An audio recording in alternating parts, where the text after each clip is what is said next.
मान लो कि मोदी जी ने एक प्रेस कॉन्फ्रेंस की और प्रेस कॉन्फ्रेंस में आकर मोदी जी ने यह कह दिया कि हमने नए कानून बना दिए हैं और ये कल से पब्लिक पर लागू हो जाएंगे। लेकिन इन कानून का पब्लिकेशन या प्रकाशन गजट में नहीं किया गया, राजपत्र में नहीं किया गया। तो ऐसी जो उद्घोषणा मोदी जी ने की, इसका क्या असर पड़ेगा पब्लिक के ऊपर, ये कितनी बाइंडिंग होगी, या विपक्ष इसको मानेगा या नहीं मानेगा, पब्लिक को मानना चाहिए नहीं मानना चाहिए, इस क्वेश्चन की जानकारी देने के लिए आज मैं एक टॉपिक लेकर आया हूं फ्रेंड्स, और इस टॉपिक का नाम होगा गजट। और गजट को हिंदी में कहा जाता है राजपत्र। मैं क्यों इस टॉपिक को लेकर आया हूं, इस भारतीय नागरिक सुरक्षा संहिता की जो सीरीज मैंने शुरू की हुई, तो इस सीरीज में इस टॉपिक को क्यों लेकर आया।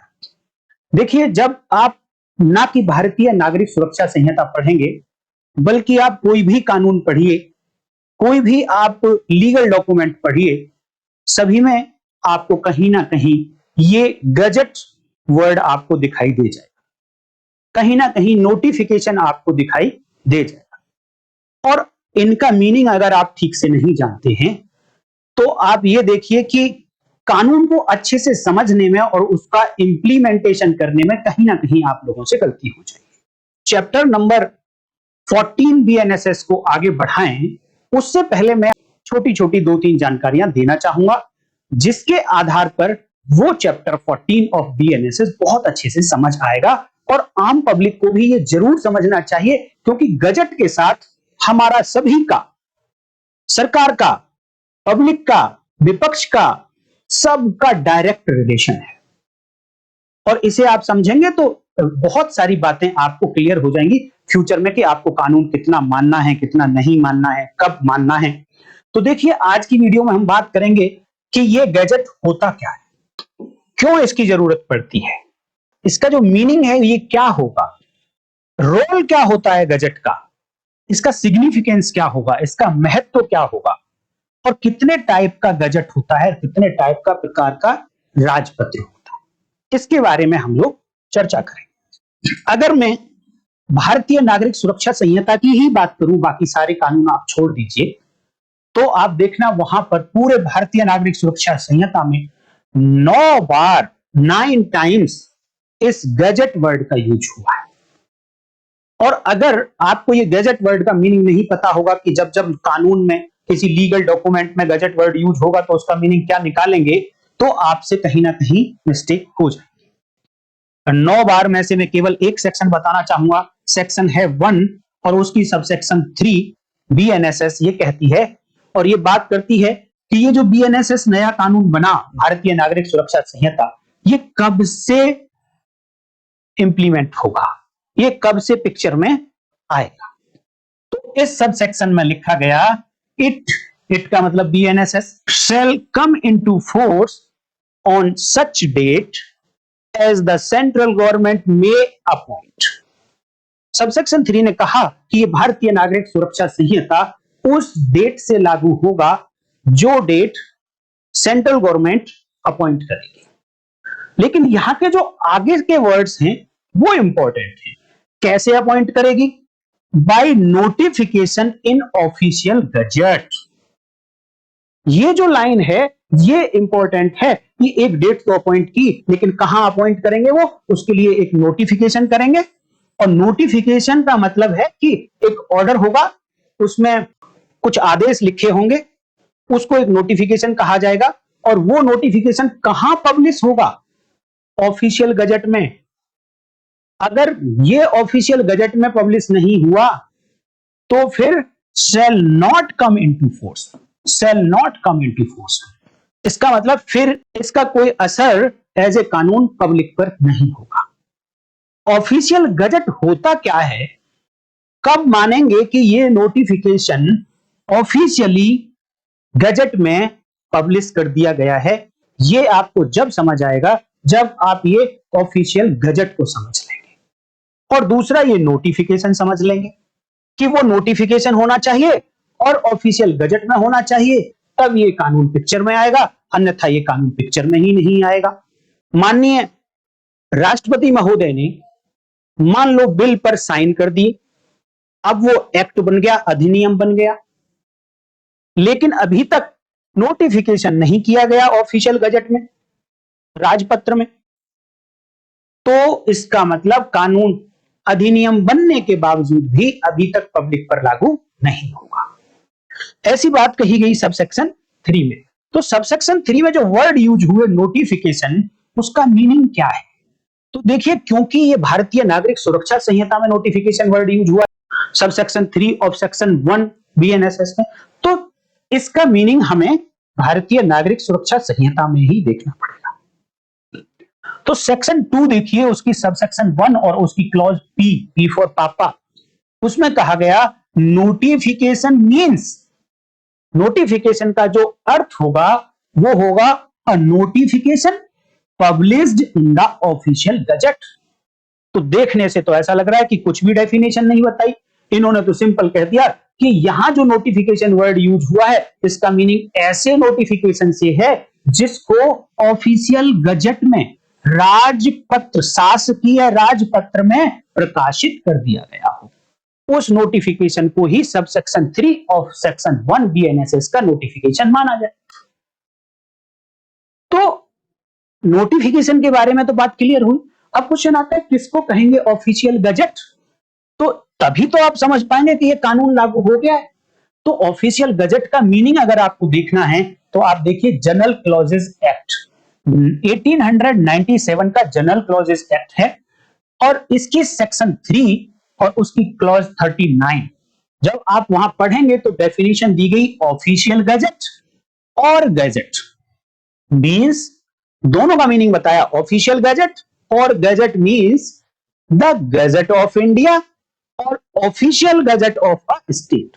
एक्चुअल में कोई डेफिनेशन नहीं दी गई, वहां सिर्फ दो नाम बता दिए गए कि जब जब आपको कहीं ऑफिशियल गजट वर्ड मिले या गजट वर्ड मिले तो उसका मीनिंग होगा गजट ऑफ इंडिया या फिर उस स्टेट का ऑफिशियल गजट जिस स्टेट ने अपना कोई कानून बनाया, कोई रूल बनाया, कोई रेगुलेशन बनाया और उसको पब्लिक पर लागू करना चाहता है वो स्टेट। तो इस section 3 clause 39 of general clauses act में तो सिंपल तो टाइप बता दिए कि गजट का मतलब gazette of India and official gazette of a state. Actual में इसका मीनिंग नहीं बताया गया। तो देखिए एक्चुअल में ये होता क्या है वो हम देख लेते हैं।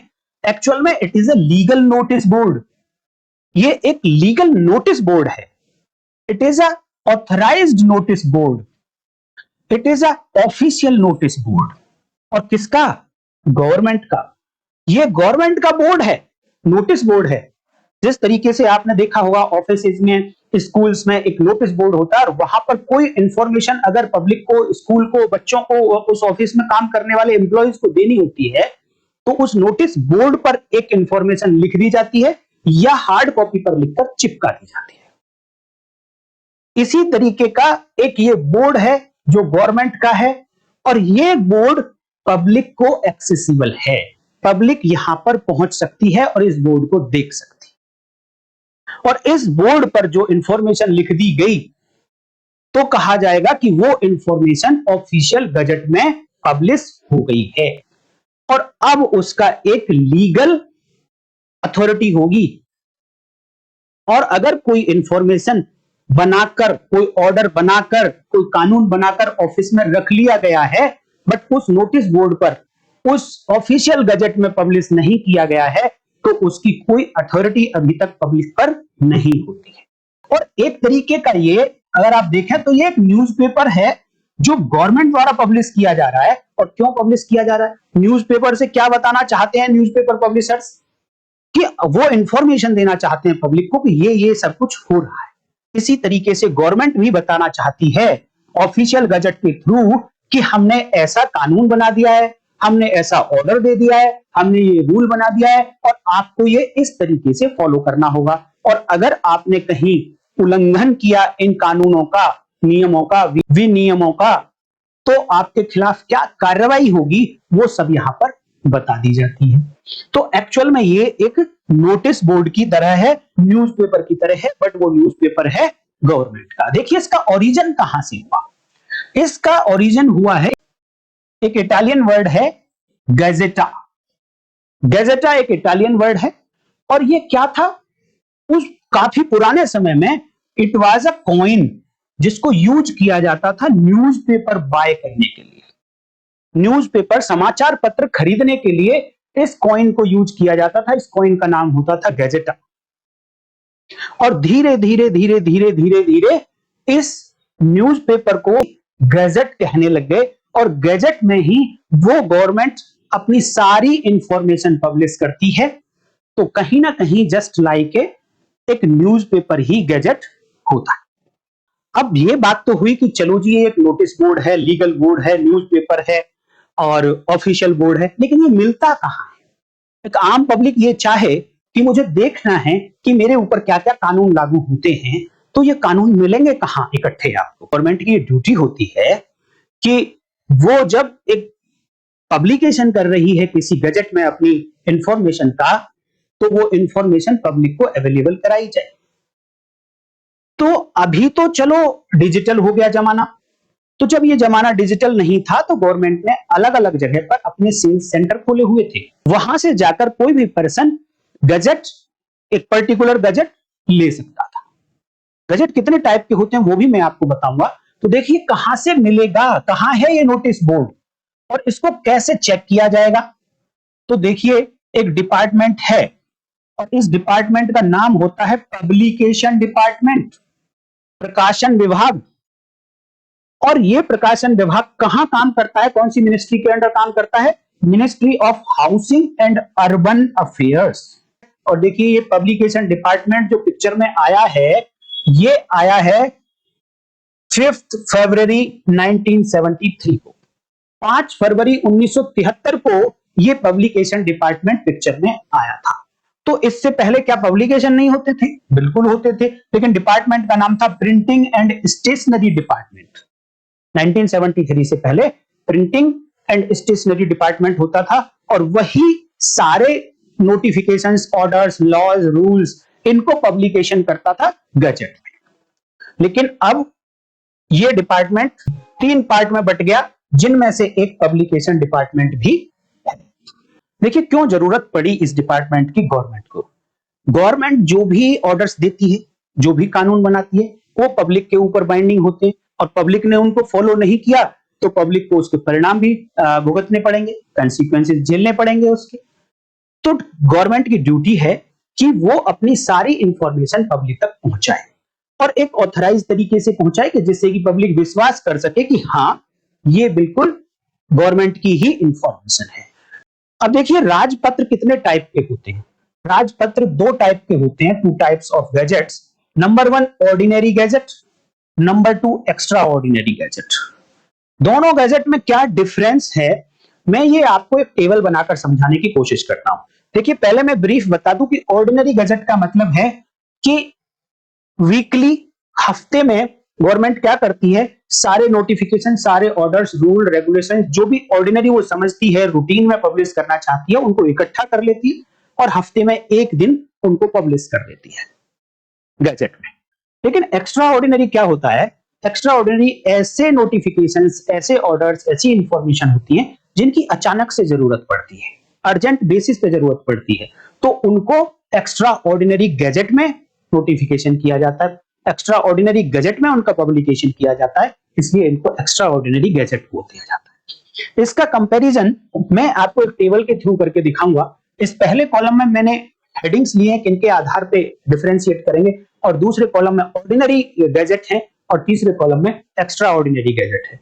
तो पहले देखते हैं कि पब्लिकेशन की जो फ्रीक्वेंसी है, इसके आधार पर अगर डिफरेंशिएट करें तो ऑर्डिनरी गैजेट वीकली पब्लिश होता है, जनरली फ्राइडे को पब्लिश किया जाता है, एवरी फ्राइडे। और एक्स्ट्रा ऑर्डिनरी जो है, ये इसकी कोई फ्रीक्वेंसी नहीं है, ये डेली बेसिस पर पब्लिश किया जा सकता है, जब जरूरत होगी तब पब्लिश कर दिया जाएगा। तो जनरली आप देखिए कि जो एक्स्ट्रा ऑर्डिनरी गैजेट्स होते हैं, असाधारण राजपत्र जो होते हैं, उनमें केवल और केवल एक ही इंफॉर्मेशन होती है, एक ही कानून होता है या एक ही आदेश होता है, एक ही इंफॉर्मेशन होती है। लेकिन जो वीकली पब्लिश किए जाते हैं गैजेट, उनमें एक से ज्यादा इंफॉर्मेशन होती है, एक से ज्यादा कानून, एक से ज्यादा रूल्स एंड रेगुलेशंस होते हैं। दूसरा एस्पेक्ट लेते हैं कि इनका पर्पज क्या है। देखिए, जर्नल जो ऑर्डिनरी गैजेट है, इसका पर्पज है रूटीन के जो ऑर्डर्स होते हैं, नॉन अर्जेंट ऑर्डर्स होते हैं, non urgent notifications, rules, regulations होते हैं, उनको ऑर्डिनरी पब्लिश किया जाता है, उनको ऑर्डिनरी गैजेट में पब्लिश किया जाता है, वीकली किया जाता है। बट यहाँ पे अर्जेंट बेसिस के जो नोटिफिकेशन होते हैं, कुछ स्पेशल टाइप के जो लॉज होते हैं, जनरली जो लॉज होते हैं, उनको एक्स्ट्रा ऑर्डिनरी गैजेट में असाधारण राजपत्र में पब्लिश किया जाता है। कंटेंट देखिए, कौन कौन से कंटेंट्स हो सकते हैं। गवर्नमेंट्स के जो जनरल ऑर्डर्स होते हैं, जनरल नोटिफिकेशंस होते हैं, वो ऑर्डिनरी गैजेट में पब्लिश किए जाते हैं, लेकिन लॉज, रूल्स, अर्जेंट ऑर्डर्स, ये सब एक्स्ट्रा ऑर्डिनरी गैजेट में पब्लिश किए जाते हैं। तो दो टाइप के गैजेट्स होते हैं, ऑर्डिनरी गैजेट और एक्स्ट्रा ऑर्डिनरी गैजेट। अब देखते हैं गैजेट का रोल क्या होता है। हालांकि जितना मैंने अभी तक आपको बता दिया है, रोल आप समझ गए होंगे, लेकिन एग्जाम में कैसे लिखेंगे उस पॉइंट ऑफ व्यू से मैंने कुछ आपको समझाने की कोशिश की है। देखिए, गैजेट का रोल होता है to disseminate information of government, making it का मतलब इस इंफॉर्मेशन को authorised legal document and binding both means government को भी बाइंड करती है और पब्लिक को भी बाइंड करती है। तो गैजेट का अर्थ होता है कि जो गवर्नमेंट की सूचना है उनका वितरण करना, जिससे कि ये सूचना विधिक रूप से अधिकृत हो जाए। अब जैसे ही विधिक रूप से अधिकृत होगी तो दोनों लोग इससे बाइंड हो जाएंगे, बाध्य हो जाएंगे। गवर्नमेंट भी इससे बाध्य होगी और पब्लिक भी इससे बाध्य होगी।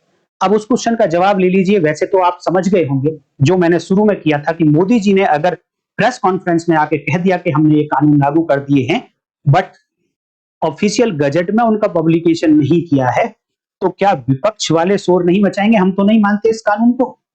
बिल्कुल मचा सकते हैं। और ऐसा शोर अगर वो करते हैं तो वो कोई गलत नहीं कर रहे हैं, क्योंकि कोई भी कानून जब तक पब्लिक के ऊपर बाइंडिंग नहीं है, नॉट ओनली विपक्ष, पब्लिक के ऊपर भी बाइंडिंग नहीं है, बाध्य नहीं कर सकता पब्लिक को भी, जब तक ऐसे कानून का पब्लिकेशन गजट में नहीं हो जाता है, उसका प्रकाशन राजपत्र में नहीं हो जाता है। तो इसका रोल यही है कि गवर्नमेंट की इंफॉर्मेशन को पब्लिश करता है, पब्लिक तक पहुंचाने की कोशिश की जाती है। और एक तरीके का हम कहें, जिस तरीके से कॉन्ट्रैक्ट दो पार्टीज को आपस में कुछ ड्यूटीज एंड कुछ राइट्स देता है, इसी तरीके से कोई इंफॉर्मेशन, कोई ऑर्डर, कोई कानून गवर्नमेंट ने अगर पब्लिश करा दिया है ऑफिशियल गजट में, तो फिर वो भी दोनों के लिए बाइंडिंग होता है और जस्ट लाइक ए कॉन्ट्रैक्ट काम करता है। उसमें अगर मान लो कि सरकार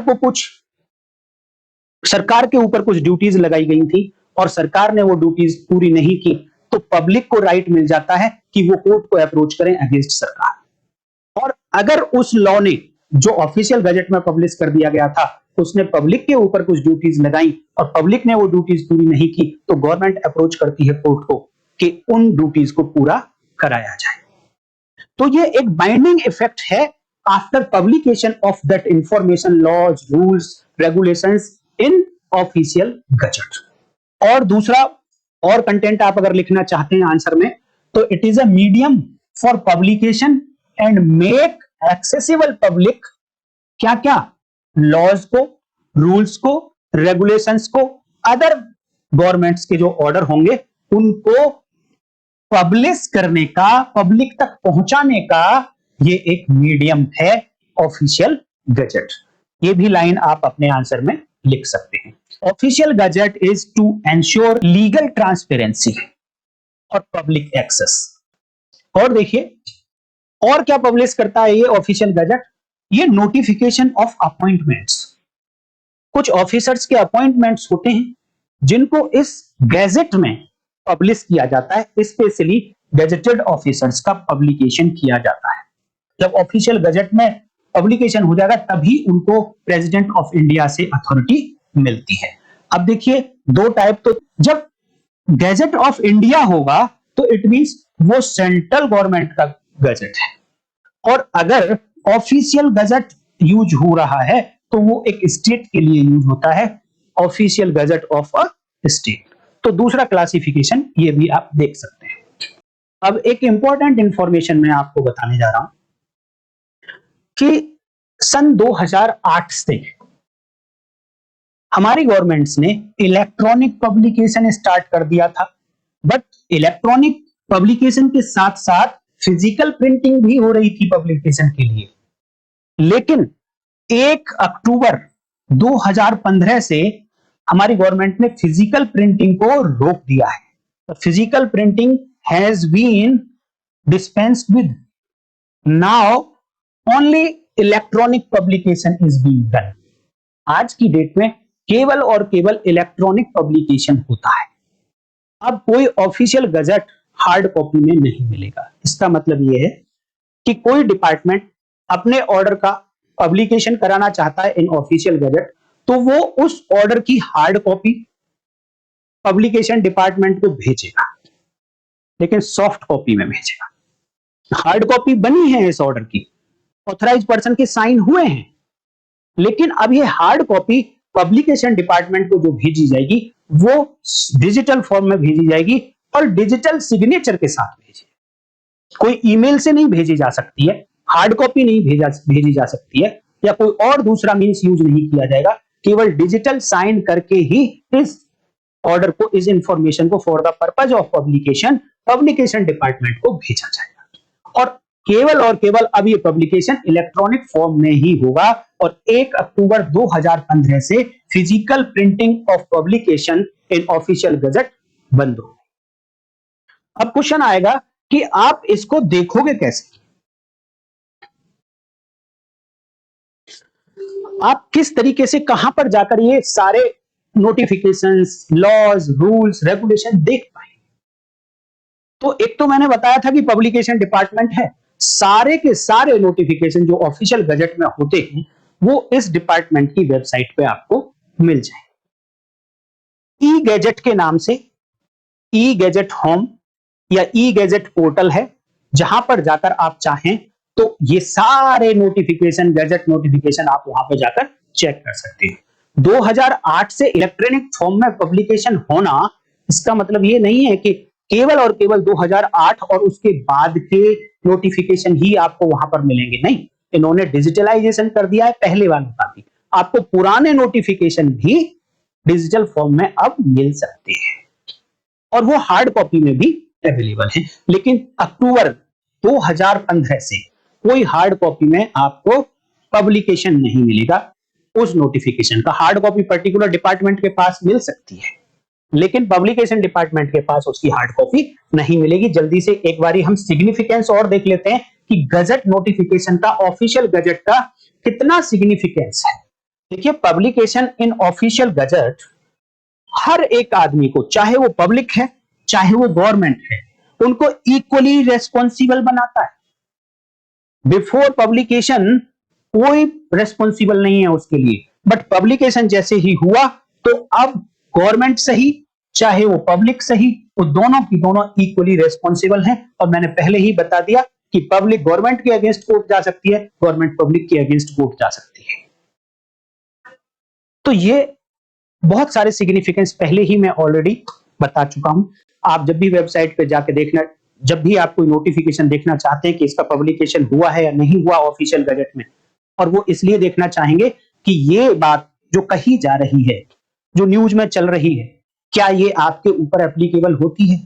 वो तभी एप्लीकेबल होगी जब आप देख लेंगे, चेक कर लेंगे जाके कि हाँ, ऑफिशियल गजट या गजट ऑफ इंडिया में पब्लिश हो गया होगा और वहां पर एक डेट लिखी होगी कि इस डेट से ये कानून, ये ऑर्डर, ये नोटिफिकेशन लागू होगा, तो फिर उसी डेट से वो लागू होगा।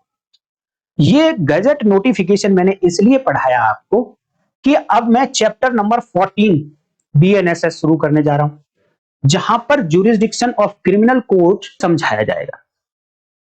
तो वो ज्यूरिसडिक्शन को समझने के लिए ये नोटिफिकेशन, ये ऑफिशियल गजट और गजट समझना बहुत जरूरी था। अगर आप एक अच्छे और एक रिनाउंड एडवोकेट बनना चाहते हैं, एक अच्छे जुडिशियल ऑफिसर बनना चाहते हैं, तो आपको इन सब के बारे में पता होना चाहिए, क्योंकि कल को आपको नोटिफिकेशंस निकालने पड़ेंगे, चेक करना पड़ेगा कि क्या ये नोटिफाई हुआ भी है। देखिए, अभी तक तो मैं ये कहता आया था कि आप चैनल को सब्सक्राइब करें ना करें आपकी मर्जी, लेकिन आज मैं ये कहूंगा कि आज अगर आप नए हैं ना चैनल पे तो चैनल को सब्सक्राइब कर लो, नोटिफिकेशन ऑल पर हिट कर लो, क्योंकि अब नया चैप्टर शुरू हो रहा है और नए चैप्टर को अच्छे तरीके से समझने के लिए आपको पहली वीडियो से ही साथ रहना पड़ेगा। अगर आप कोई वीडियो बीच में मिस कर जाएंगे तो आपके कॉन्सेप्ट में कंफ्यूजन आ जाएगा, हो सकता है कि क्लियर ना हो। तो इसलिए लगातार बने रहने के लिए चैनल को सब्सक्राइब करना जरूरी है। तो मैं एक रिक्वेस्ट आपसे ये करता हूं कि आप नए हैं तो चैनल को सब्सक्राइब जरूर करें।